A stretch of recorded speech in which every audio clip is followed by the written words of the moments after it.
तो नमस्कार प्रणाम भोजपुरिया भैया लोग और सब बताई कैसे बानी रउआ सभे। उम्मीद करता नहीं रउआ सब ठीक ठाक होखब भैया और हमहू ठीक बानी। तो स्वागत बाटे आप सबके राइटर विजय बागी के चैनल पर। और आज उपस्थित बानी भैया रउआ सबके बीच में लेके हिंदी ट्रैक पर भोजपुरी बेवफाई मैटर। बहुत बढ़िया गीत की रचना कैले बानी। बस एक नया म्यूजिक बनवा लेतानी अब बढ़िया ढंग से गायकी कर देतानी तो गाना 100% बच जाई भैया।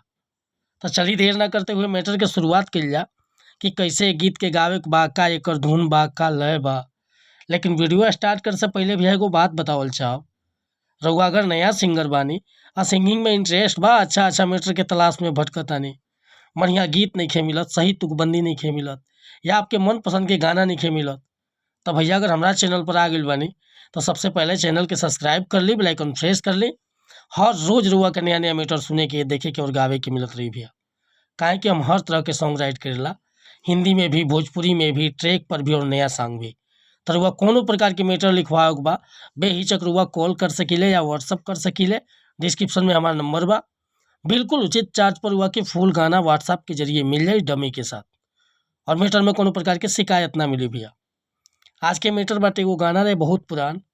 अरे सुनो ससुर जी अब जिद छोड़ो, सुनो ससुर जी अब जिद छोड़ो, मान लो मेरी बात, दुल्हन तो जाएगी दूल्हे राजा के साथ।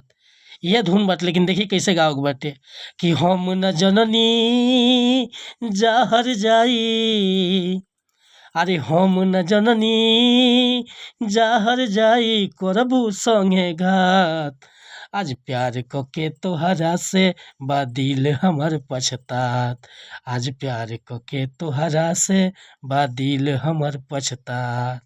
लाख मनहिले साथी संघाती, लाख मनहिले साथी संघाती, मननी नहीं बात, आज प्यार के तोहरा से बा दिल हमर पछतात, आज प्यार के तोहरा से बा दिल हमर पछतात। तो भैया अगर हमसे गाँव में कोनो त्रुटि भइल हुई तो क्षमा चाहतनी। रउआ एकरा के बढ़िया से बना के गा देतानी नया म्यूजिक पर तो गाना एकदम दिल के छू जाई भैया। अगर ई मैटर पसंद बा, फुल गीत लिखवावे के चाहतनी तो बेहिचक हमरा व्हाट्सअप नंबर पर संपर्क कर सकीले। व्हाट्सअप के नंबर बाटे 8874473128। कोनो प्रकार के मैटर लिखवाओ होखे, चाहे पर्सनल गाना चाही, चाहे नया म्यूजिक बनवावे के चाही, तो रउआ कॉल या व्हाट्सअप कर सकतानी। वीडियो पसंद आइल हो तो एगो लाइक करब, कमेंट करब। आ चैनल पर पहली बार आइल हो तो चैनल के रिक्वेस्ट बा सब्सक्राइब कर दे भैया। जय हिंद, जय भारत, जय भोजपुरी समाज।